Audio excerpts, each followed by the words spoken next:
Welcome to Prepare For Takeoff. I'm the creator and host, Terry L. Cyrus. We're the podcast dedicated to amplifying Black excellence. Every week, we sit down with a proven professional or a rising entrepreneur. This week, we're sitting down with Bunmi Giwa-Bello, co-founder and president of BlackHouse. Bunmi, what's going on? What's up, Terry? You are doing your thing. Shout out to who connected us, our good friend Cassandra from Getty Images. She told me that I have to have you on the show. She was a previous guest and you came highly recommended. I think we all plugged in at Black Week. Mm-hmm. There's a room full of talented professionals and you were shining, but with the best of them and quite arguably the brightest. I've been so impressed with what you've been able to accomplish, just your whole backstory. I want to privy our viewers and listeners to what all of that consists of so they can see how and why you're the embodiment of Black excellence. Oh, well, thank you. That was awesome intro. And I'm really excited that I got the opportunity to meet Cassandra at Black Week. I had an empty seat next to me. She sat next to me. And after the conversation that we listened to, we just got into it and we were just chatting and talking about our stories of how we started. And she said, "You need to meet Terry." And I said to her, "I don't do podcasts." And she's like, "He will make you feel very comfortable. You need to meet Terry." So I'm really glad that we made that connection. And here we are. Absolutely. So how did it start for you? Where did you grow up at? So I grew up in Shrewsbury, Massachusetts, which is a suburb of Worcester, Massachusetts, about 45 minutes west of Boston. So that's where I was born and raised, and it was a predominantly white town. I'm Nigerian. I have immigrant parents, so they made it over to the U.S. And did a lot of grinding to give opportunity to me and my siblings. That's where it all started. So what was it like growing up in Shrewsbury? It was a suburban town. It was really, really nice upbringing, middle class neighborhood. Went to a predominantly white school, was engulfed in, a variety of different groups within school. But ultimately, I really honed in on working. I started doing cheerleading very, very young, didn't love it, and played a little bit of soccer, didn't love it. But what I did do was I worked. And I really got a lot of that ethic from my dad, who is an entrepreneur. So he really embodied me to really push the boundaries and just do whatever I could do at a young age. So I started working when I was 14 years old. I did a paper route. So at 14 years old, I was on my bike pedaling around the neighborhood delivering papers.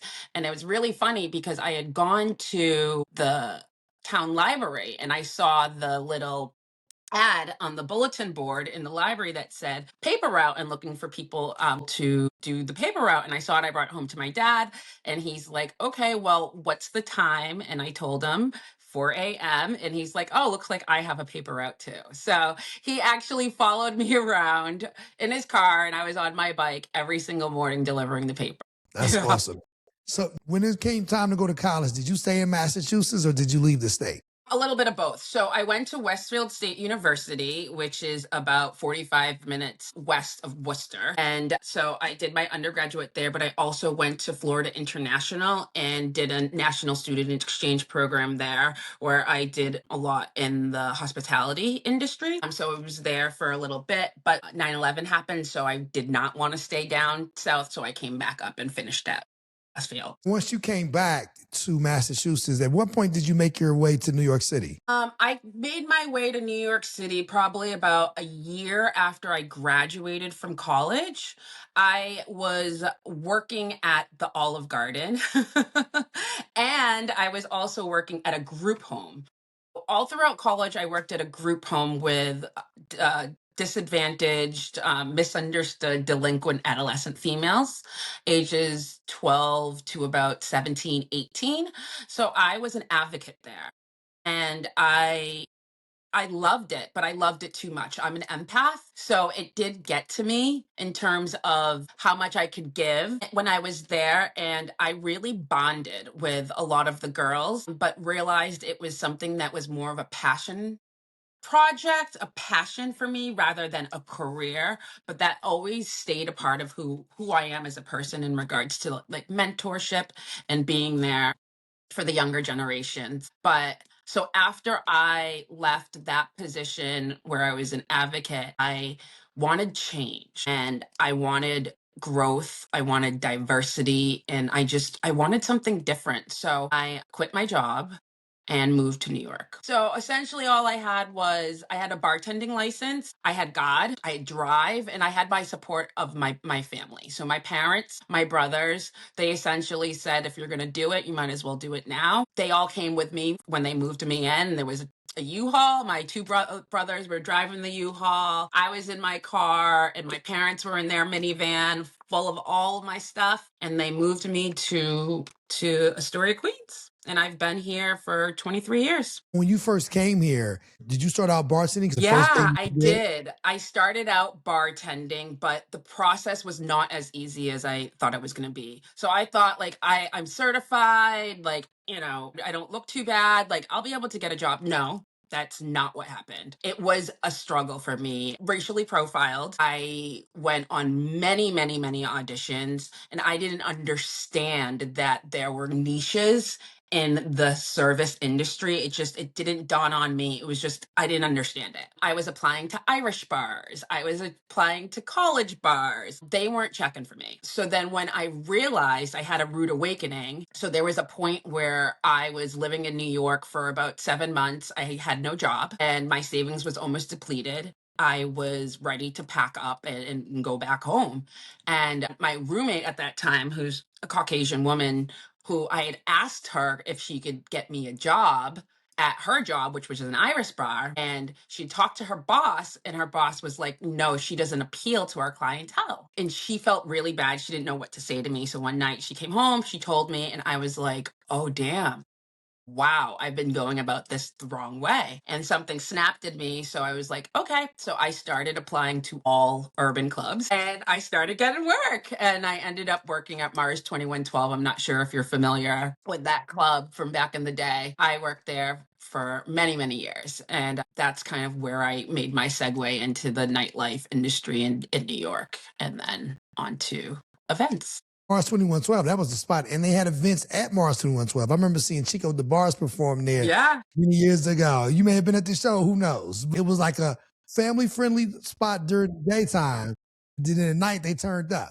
Yep, they did. I was one of the bottle hosts. I did it all. I was a bottle host. I was a bartender, running around as a server, but I loved it. I was young. It was back in the day in New York. It's very different from how it is right now. And it really taught me a lot about living in New York and dealing with different people and different bias and just perceptions. And it made me grow up working there and that whole process and that struggle, because I was sure I was going to just start working when I got here, but that wasn't the case. After you left Mars 2112, where did you find yourself? So I actually, while I was working at Mars 2112, because I was working on the weekends, I was working at a company. It started off as Frost Lighting, but then they rebranded. I was a part of that rebranding team to Frost Productions. So I found them on Craigslist. I'm sure you're familiar with Craigslist. I was just looking for a job, a real job. I have a communications and marketing degree. I didn't really know what to do with that. I knew I didn't want to do PR per se. I hate writing. So I was like, I don't know what to do. And at that time, experiential marketing wasn't a thing. Events to make actual money that wasn't arty wasn't a thing. Brand activations, that wasn't a thing. So I just didn't really know, but I knew that I liked structured events. So I found this company called Frost on Craigslist. I went in, and the job that I was applying for was a scheduling position. So in my mind, I was like, if I just get in the door, I'll figure it out later. I don't want to be a scheduler. I don't care to place people on jobs, but whatever, it's an in. So I was so pumped, ready to go. I went into my interview. I thought I nailed it. And then I left and went bartending. The next day, they called and said, we don't think you're right for this role. I was devastated. I was devastated because, when you build yourself up, you're like, I could do this. This is administrational work. I know I wowed them. They were smiling ear to ear. Like, I can read a room. Wasn't the case. So I went back to bartending. And then probably 3 weeks later, I get a call from the HR woman and she says, We have not stopped thinking about you, and you really wowed everybody. You were not right for that position because we, quite frankly, don't think that you should be sitting behind a scheduling desk. We think that you should be in sales. And we think that you would be great to be groomed by the president of the company. And we want to create a position for you as the assistant to the president. Would you like that? And I was like, yes. So yeah, I got that was my first in at Frost. At that point, it was Frost Lighting, and they were doing all aspects of lighting for events. They did the Met Gala, all of the lighting for the Met Gala. They were doing high-end bar mitzvahs. They were doing high-end weddings in the Hamptons, all the lighting and staging aspects. So when I started, I was the assistant to the president, and throughout the 12 years that I was there, I worked in all different departments, and I ended as director of marketing and business development there when I left. But yeah, it was definitely a journey. And through that journey, I developed the sales team and the business development team and saw that there was a hole in the company in terms of the service offerings that they were providing. They were just providing lighting. But when I was going out on my sales calls, clients were asking me for everything. They were like, can you do audio? Can you do scenic? Can you do staging fabrication? Can you do staffing? Can you? And I was like, yes, yes, yes. And I would go back to my boss and said, can we do this? And he said, can you sell it? And I said, absolutely. So because I started selling all of these additional service offerings, they started building new departments. And in turn, that's when we rebranded to Frost Productions. And I was a part of that team that really spearheaded that. So you were the fuel, you were the magic secret sauce, if you will, to put them in a position to make that transition. Yeah, I was excited because if the clients are asking for it and we could figure it out, so we should be able to provide that service. And I was excited to figure it out. And again, that's that entrepreneurship in me, was just like, how do we do that? So in that, controlled environment, I was building a business within a business. I'm certain that fueled that entrepreneur in you, having that direct bird's eye view, if you will, next to the president and seeing what those roles and responsibilities consisted of, and then to be able to grow the business in the capacity in which you did. Once you left there, did you decide, I'm going to start my own shop? Or did you find yourself transitioning to another position? No. So I was killing it. I was doing the damn thing, having a good time, but then I was getting very burnt out. I was getting burnt out with the volume of the work. I was getting burnt out with it being very monotonous, being the same thing. I was getting burnt out because I was no longer passionate about stuff and things. I really wanted to understand, why are we doing these events? Why are these people coming to the events? How can I shape the story? Why don't we be at the forefront of the production cycle rather than at the end of the production cycle, which is the stuff and things? And this was at the pivotal point of when experiential marketing was emerging. So I was seeing that happening with brands, and I was seeing agencies dabbling with it, and just, ideating in the back of my head. I did, think about ways that I could bring it to my existing employment at that time. I was talking about boutique style agency within the company, but it didn't really land for them. And that's when I knew in my gut that it was time. When you see that ceiling and you know it's there and you keep banging your head on it, it was time. And I'd been thinking about it. So I come from an entrepreneurial family. And I just always had that ingrained in me. If you could own something, do it. If you have that drive, go for it. I saw it every day through and through with my dad and other family members. And it always drove me. So I always was ideating. I was always writing down things. I was always talking to people uh, in the industry. I was talking to colleagues about, you guys want to branch out on your own? Or have you ever thought about it? What would this look like? So we were always having conversations, but I'm not the type of person to just talk about things. I make it happen. I'm a God-fearing woman and have a lot of passion in my life and know that I have a purpose. So when my gut is telling me it's time, it's time. So that was the time for me to jump. So at that moment, I had talked to a couple colleagues, and they were interested in starting, not BlackHouse, but starting an agency, they got cold feet.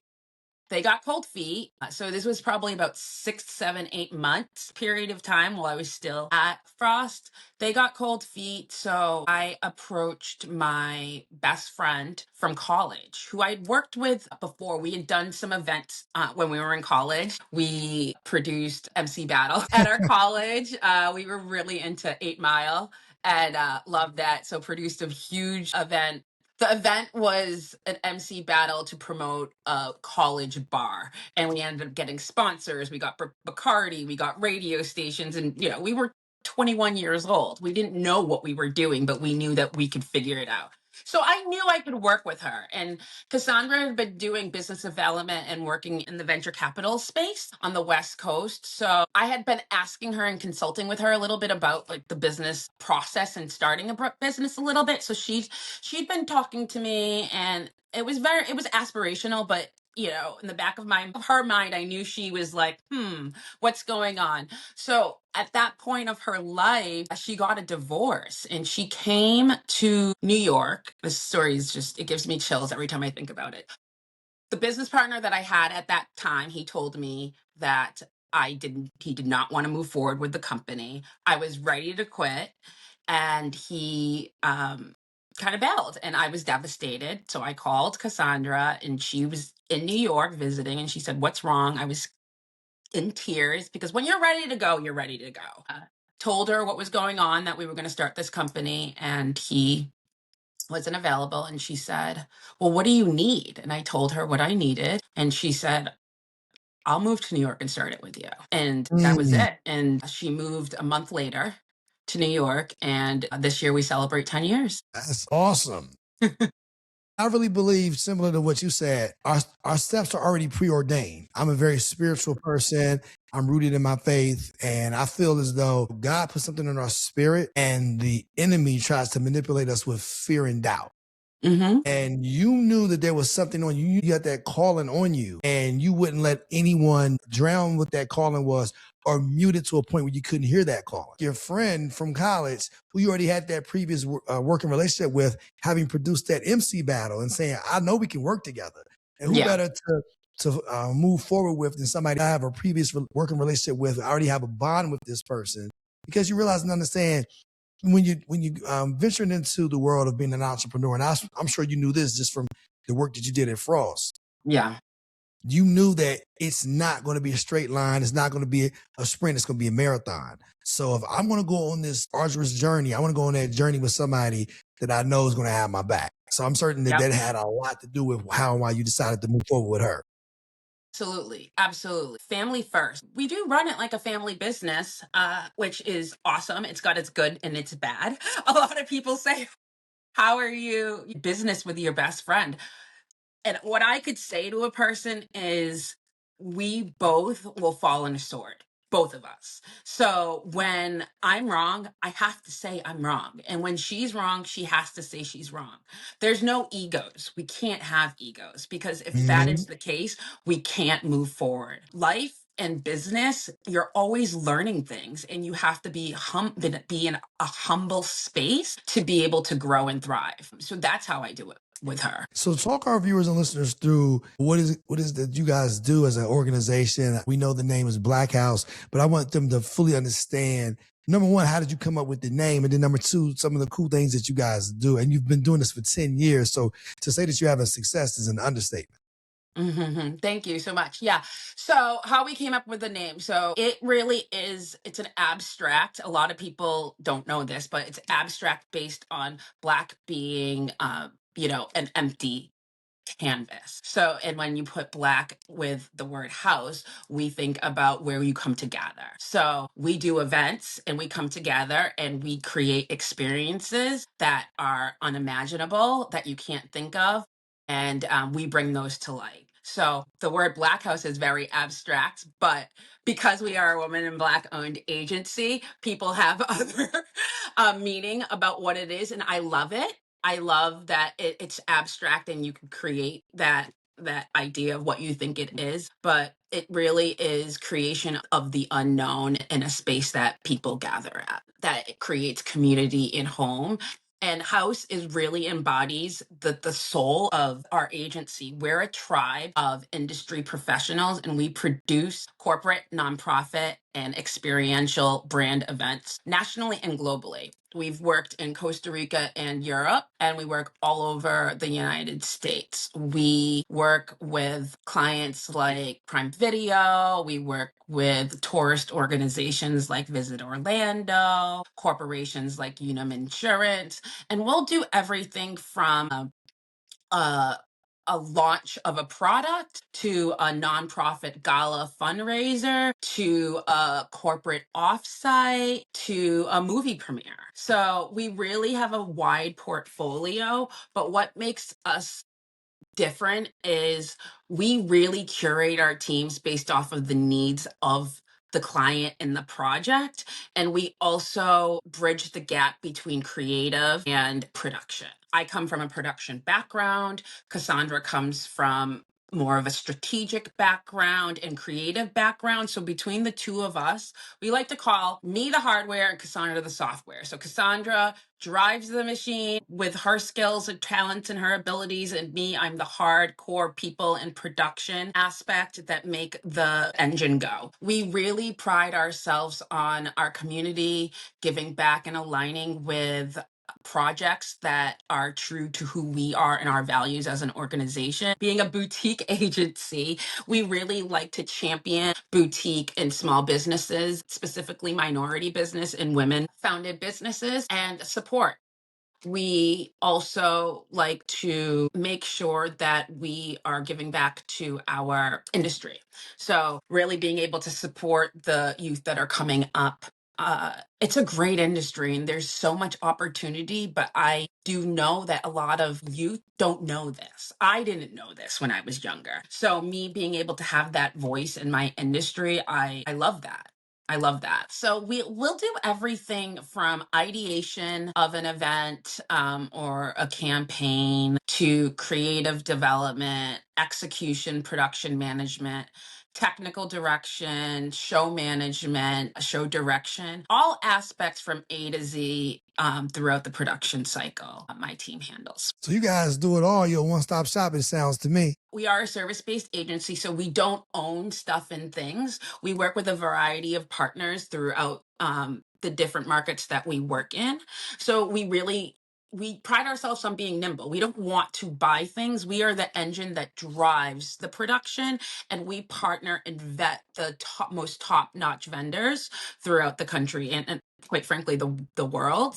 So super proud of our network, super proud of what we've built thus far. And I'm just really also excited about the industry in general. It was hard for us during the pandemic. That was a big blow. A lot of companies didn't make it. So seeing the growth and the uptick and conversations that are happening around, in real life events and people wanting to be outside and communication and just different type of in-person storytelling and putting down the screen. So that's what makes me excited again, and really figuring out ways to engage consumers, engage attendees, engage guests, and just make people feel good. Like there's so much going on in this world. Like having an experience to just feel good is just it's the core of who I am and the core of what BlackHouse stands for. Thinking about starting your own business? Make it real with Shopify, the all-in-one platform trusted by millions to sell online and in person, whether it's merch, art, or digital goods. Shopify gives you the tools to build, grow, and succeed. And here's the best part. When you sign up using the affiliate link in our show notes, you're supporting Prepare For Takeoff and starting your business off right. Click the link and start your free trial today. Do you think that during the pandemic, realizing that everybody in entertainment was affected, and I'm certain that you, as you mentioned, were hit very hard in that period of time, but I'm sure that prior to the pandemic, maybe people took for granted the things that they found themselves doing, the experiences that they were having, whether it was at an event, whether it might be a concert, whether it's a launch party, whatever. It was so second nature to us, especially those in the industry, and then to take that away from us, Yeah. it was like turning the lights out. Yeah.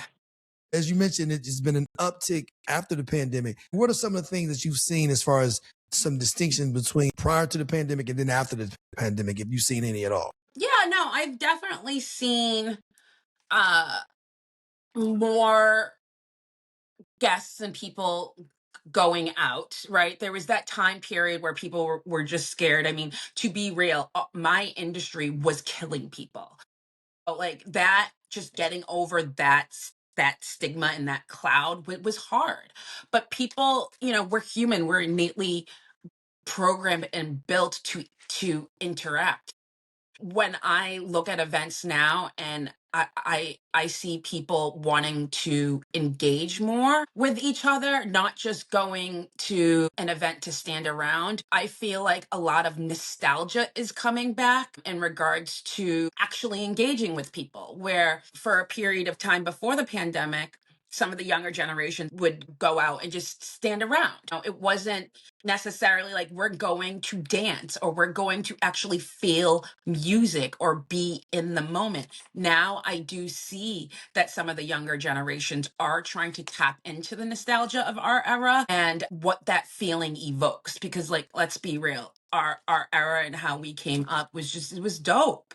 And just thinking about those times where you would get ready to go to an event or go to a house party or go anywhere, you showed up and it was an experience and you talked about it and you had to talk about it because you didn't have social media.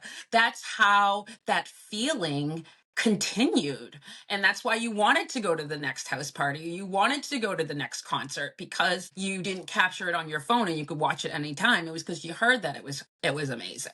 I think today's generation, they're more comfortable on their phones in some instances than they are in person. And to your Yes, exact point, I know prior to the pandemic, you would go out and people were just standing around, they were on their phones, whatever. But did you come out to this lounge or to this event to stay on your phone? Because back in our day, there was nothing to be on your phone about.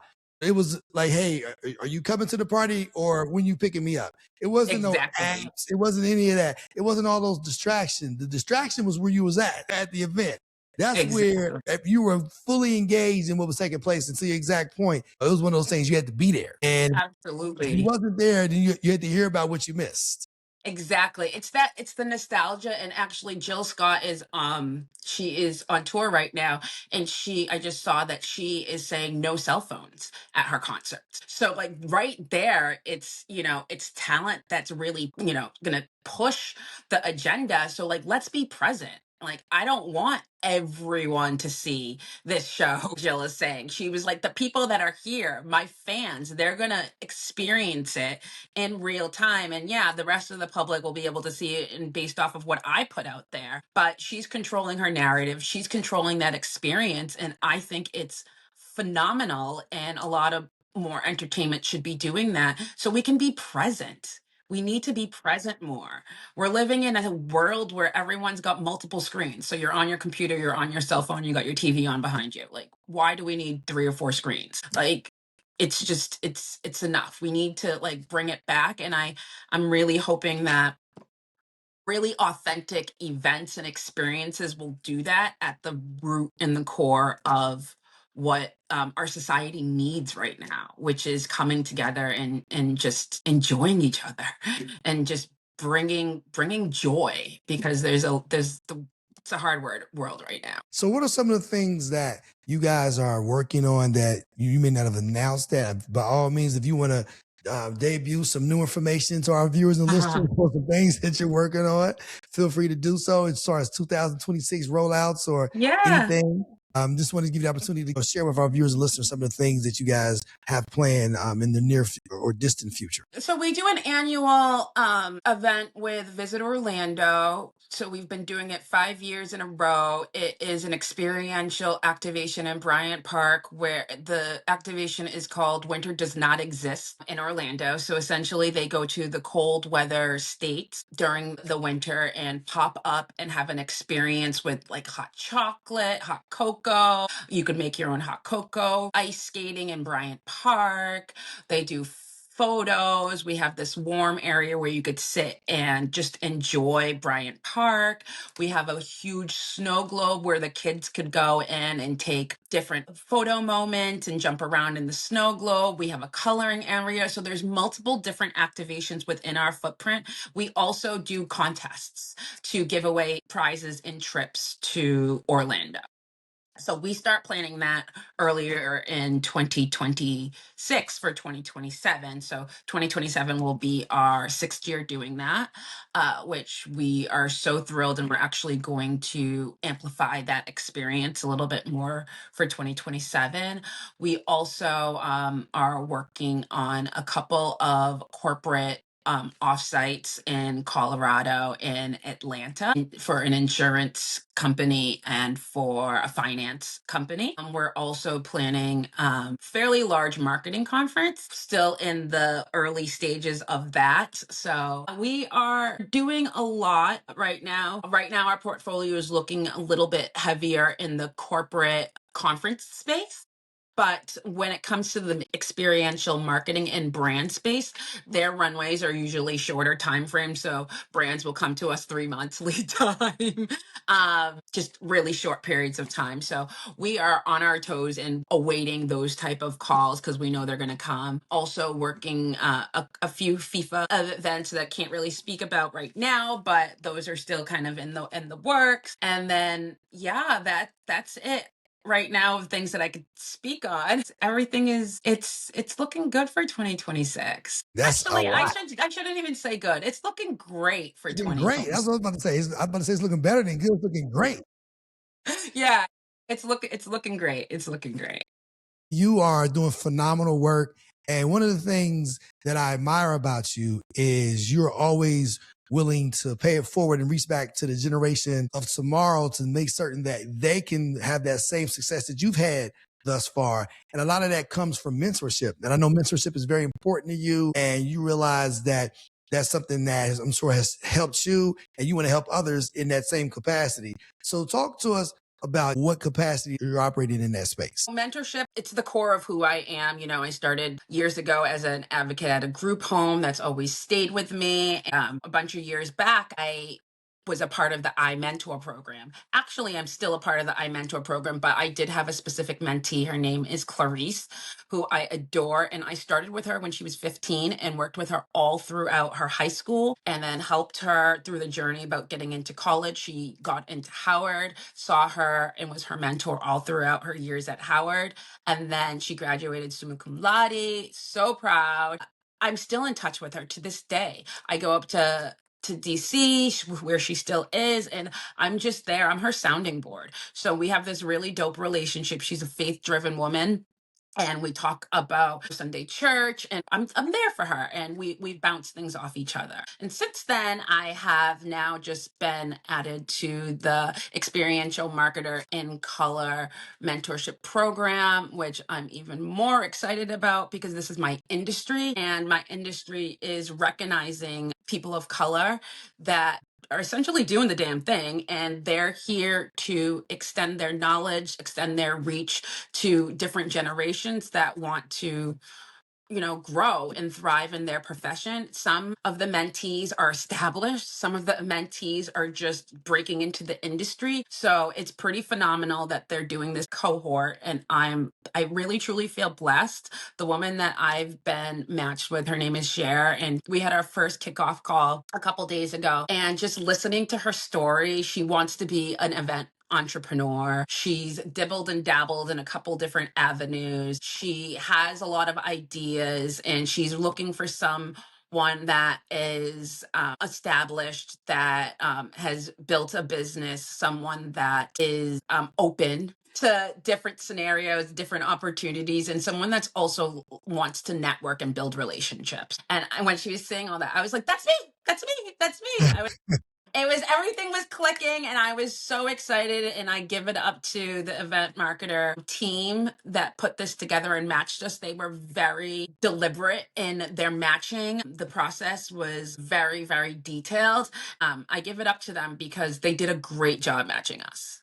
So I'm excited. So we're in it for a year together, and I'm ready to work with her. This episode of Prepare for Takeoff is brought to you in part by Riverside, the platform that I trust to record studio quality podcasts right from my laptop.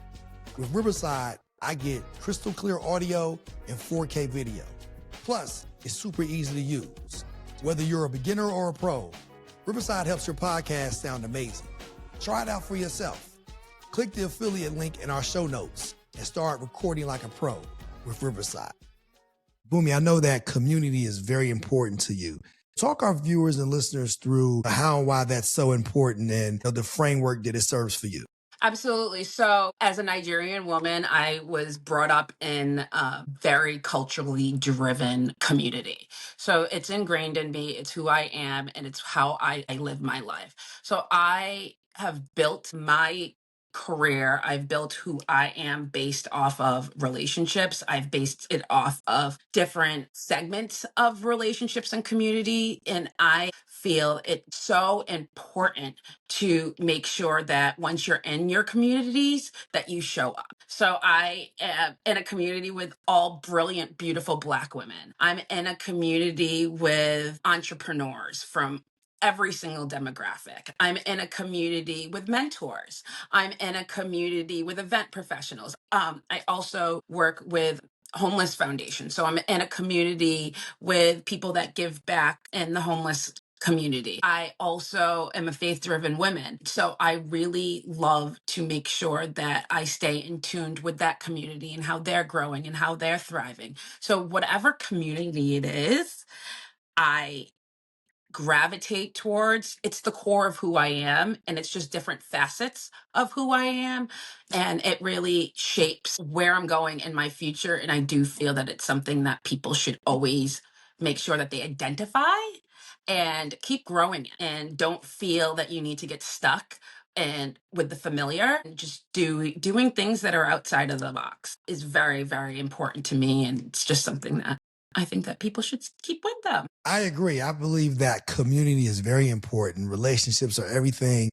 One of the things I learned a long time ago, Bunmi, is one of my then mentors, now friend, he said to me, man, this isn't the entertainment business. This is the relationships business.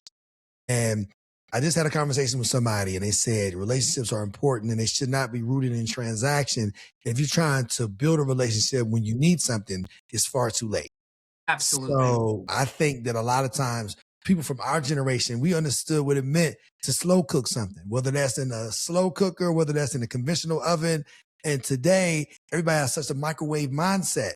They can see whatever they want in real time, whether you're on one continent or next. And so therefore, I want that. I want that yesterday. I want that person's life to be mine. I'm looking at Bunmi. She's had our business for 10 years. She's been at this for 20 plus. I would say 20 20. plus years. 20 Yeah. plus years she's been on the grind. But I'm certain that there's somebody who's fresh out of college that says, you know what, I want to be where she's at. Well, you got 20 summers. Yeah.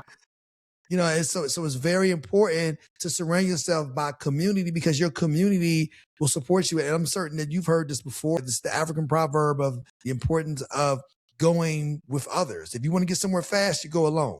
But if you want to get somewhere far, you have to go with others. Absolutely. It's to the community piece that you just touched on. So I totally agree. There's no way I could do what it is I do alone. And I didn't get here alone. You know, so it's imperative that we surround ourselves because our tribe will directly impact our vibe. I love that. Yes. Bunmi, as we close out, I wanted to give you the opportunity to leave our viewers and listeners with 3 things that you feel will help them prepare for takeoff. Okay, 3 things. I just want to piggyback. Number 1 is community and relationships. We just went into that. But I would not be where I am without my community. I would not be where I am without my relationships. And I'm the type of woman that I always want to make a new friend. You don't have to get something back in return immediately. It's just the fact that you're making a new friend and making that connection is something that is just, it's true to me. I don't lead with my resume. I lead with who I am and how can we work together as opposed to what can I get from you. So it's really about my relationships. And one of the things that my dad taught me at a very young age was don't ever burn a bridge, because you never know how someone is going to show up in your life in the future. So just always be kind, because you need that in return, and that's what cultivates really strong relationships. And people want to work with people they like. People want to be around people they like. So if you don't show up with the best version of yourself to cultivate those relationships, you don't have anything in any industry that you're in. So it's really about leading with relationships, I would say, in your communities, and knowing that when things happen, I guess the second thing would be when things happen in your life, don't let them stunt your growth. Life is going to have twists and turns. Went through periods, multiple periods. We could talk for hours and hours and hours of times when I thought I wasn't going to make it. I'm an entrepreneur. Let's be real. There's so many lows in this world, but having that drive and knowing that you're going to keep pushing and that you will always have roadblocks. It's just how you get around them that is what matters. And then the third is your foundation, for me, is my faith. So if you stay rooted in your foundation, that should be your sole strategy in life, because you could just always keep circling back to your faith and what's driving you and what your purpose is. So with any challenge that I've had, that is where I have turned to help me get through, is my faith. So whatever it is you believe in, to get there, just believe in something. Those are things that I subscribe to: community, relationships, faith. I wouldn't be where I'm at without having the faith at the center and foundation of it all. There's a lot of things that we find ourselves in places and spaces, and we can't figure it out alone. So we have to let go and let God, and God will guide you to your destination. Absolutely. I'm sure our viewers and listeners are going to want to continue to keep ourselves abreast on her journey and what that's going to look like. So is there any kind of information you can leave us with, whether that's social media, website, email, whatever you feel comfortable with sharing, so they can tap in? Yeah. So I'm on LinkedIn, and you can find me at Giwa-Bello, Giwabello. Also, our website is www.blackhousenyc.com. And I'm also on Instagram at Giwa-Bello, Giwabello, on Instagram. So that's how you find her. So listen, make sure you tap in. Bunmi, I've truly enjoyed this conversation. We're truly the embodiment of Black excellence. We have to figure out a way how we can collaborate and merge our resources. Doing your thing, and we have some resources that we've been able to accumulate over the last 22 years. So I'm always going to stand 10 toes down. There's one thing to talk about, it's another thing to be about it. So we always going to be about what it is that we are constantly amplifying, which is Black excellence. It's an honor and privilege to have guests like you on our platform. And we want to be able to show people, hey, this is what working together looks like. This is what combining our resources looks like. This is what building as a community looks like. There's other communities that have done this to near perfection. We have to learn how to do the same. So again, I want us to figure out, how can we work together, not just myself and you and your organization and mine, but as a collective. Because I think that there's nothing that we can't do. We've seen it during the civil rights era. We've seen it in other eras in our past history. I think sometimes when we find ourselves in these moments of despair, it forces us to work together.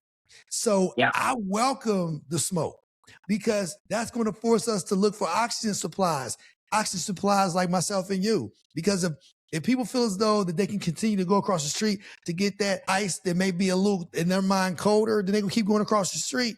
But if they realize and understand that the people across the street aren't your friend, and it's best to stay on your side of the street where the people around you want what's best for you, then again, we've seen that during the days of segregation, where we were forced to have to work together. We were forced to keep those dollars in the community. Again, we have to subscribe to the African proverb, as I mentioned before. If you want to go somewhere far, you have to go with others. So let's continue on this journey, and let's be the example and put ourselves in a position where we can mentor the leaders of tomorrow and help them prepare for takeoff. I love that. And I appreciate you, Terry, this platform that you've developed to be able to give voices to people like me. And I'm just going to say this so you will remember, you're stuck with me. So You're stuck with me. So it's not a fly by night thing. Like, we're going to work, we're gonna build community, and we're gonna do stuff and things, and make things happen. There's a lot to work to do, but I love your energy, I love your passion, I love your drive and what you're doing. And I'm excited to know you and continue figuring out how we could build. Well, you suck with me as well. I'm the kind of person that I always make a new friend and I keep those friends to the end. The people that I have in my Same. Rolodex, they've been in my phone for the last 2+ decades. That's what I'm all about. We're like-minded individuals in that regard. And shout out to my friend, our mutual friend, Cassandra, who brought us Yeah. together because she has the same mindset. It's always great to meet people rooted in that same spirit. So not only do I want to thank you for spending so much time with us, I also want to thank our viewers and listeners. Whether you're watching us on YouTube or you're watching us on Spotify, or you're listening to us on Amazon Music, Apple Podcasts, Audible, iHeart, or Pandora. As you know, every week we're going to continue to bring you proven professionals or rising entrepreneurs. And all of these conversations, just like this one, will help you prepare for takeoff. Bunmi, thanks for joining us. Yay! Thanks for having me.